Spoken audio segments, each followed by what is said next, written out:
BA পাছ কৰা প্ৰত্যেকজন ল'ৰাক আমি 1 বছৰলৈ বেংকৰ একাউণ্টত 2,500 টকাকৈ দি থাকিম। 2,500 টকাকৈ পাই থাকিব 1 বছৰ। আৰু লগত চাকৰিৰ আৰু এডভাৰটাইজ ওলাব। যিসকলে চাকৰি নাপাব তেওঁলোকক ব্যৱসায় বাণিজ্য কৰিবৰ বাবে প্ৰতি বছৰে 2 লাখ ল'ৰা ছোৱালীক আমি 2 লাখ টকাকৈ ডাইৰেক্টলি দিম, বেংকত যাব নালাগে। ডিগবৈ সমষ্টিত 300 ল'ৰাই যোৱাবাৰ পাইছে। অক্টোবৰ নৱেম্বৰত আমি 700 আৰু দিম। মোৰ ইচ্ছা হৈছে ডিগবৈ সমষ্টিৰ কমসে কম 5,000 ল'ৰা ছোৱালীক 2 লাখ টকাকৈ দিয়া, যাতে সকলোৱে ব্যৱসায় বাণিজ্য কৰিব পাৰে। ডিগবৈত যেনেকে, মাৰ্ঘেৰিটাতো তেনেকে, মাৰ্ঘেৰিটাত যেনেকে, মাকুমতো তেনেকে, মাকুমত যেনেকে, আমাৰ শদিয়াতো তেনেকুৱা, শদিয়াত যেনেকুৱা, মাৰ্ঘেৰিটাতো তেনেকুৱা। অৰ্থাৎ হয় চাকৰি পাব, নহলে নিজৰ ভৰিৰ ওপৰত নিজে থিয় দি কিবা এটা ব্যৱসায় বাণিজ্য কৰিব। বিএ পাছ কৰা প্ৰত্যেকজন ল'ৰাক আমি 1 বছৰলৈ বেংকৰ একাউণ্টত 2,500 টকাকৈ দি থাকিম। 2,500 টকাকৈ পাই থাকিব 1 বছৰ। আৰু লগত চাকৰিৰ আৰু এডভাৰটাইজ ওলাব।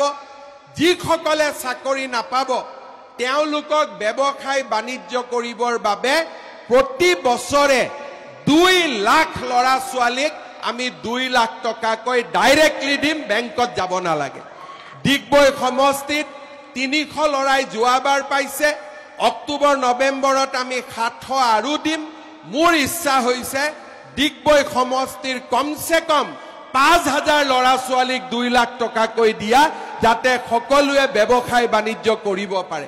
ডিগবৈত যেনেকে, মাৰ্ঘেৰিটাতো তেনেকে, মাৰ্ঘেৰিটাত যেনেকে, মাকুমতো তেনেকে, মাকুমত যেনেকে, আমাৰ শদিয়াতো তেনেকুৱা, শদিয়াত যেনেকুৱা, মাৰ্ঘেৰিটাতো তেনেকুৱা। অৰ্থাৎ হয় চাকৰি পাব, নহলে নিজৰ ভৰিৰ ওপৰত নিজে থিয় দি কিবা এটা ব্যৱসায় বাণিজ্য কৰিব। বিএ পাছ কৰা প্ৰত্যেকজন ল'ৰাক আমি 1 বছৰলৈ বেংকৰ একাউণ্টত 2,500 টকাকৈ দি থাকিম। 2,500 টকাকৈ পাই থাকিব 1 বছৰ। আৰু লগত চাকৰিৰ আৰু এডভাৰটাইজ ওলাব। যিসকলে চাকৰি নাপাব তেওঁলোকক ব্যৱসায় বাণিজ্য কৰিবৰ বাবে প্ৰতি বছৰে 2 লাখ ল'ৰা ছোৱালীক আমি 2 লাখ টকাকৈ ডাইৰেক্টলি দিম, বেংকত যাব নালাগে। ডিগবৈ সমষ্টিত 300 ল'ৰাই যোৱাবাৰ পাইছে। অক্টোবৰ নৱেম্বৰত আমি 700 আৰু দিম।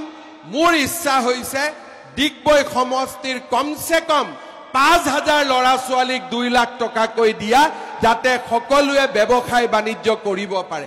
ডিগবৈত যেনেকে, মাৰ্ঘেৰিটাতো তেনেকে, মাৰ্ঘেৰিটাত যেনেকে, মাকুমতো তেনেকে, মাকুমত যেনেকে, আমাৰ শদিয়াতো তেনেকুৱা, শদিয়াত যেনেকুৱা, মাৰ্ঘেৰিটাতো তেনেকুৱা। অৰ্থাৎ হয় চাকৰি পাব, নহলে নিজৰ ভৰিৰ ওপৰত নিজে থিয় দি কিবা এটা ব্যৱসায় বাণিজ্য কৰিব।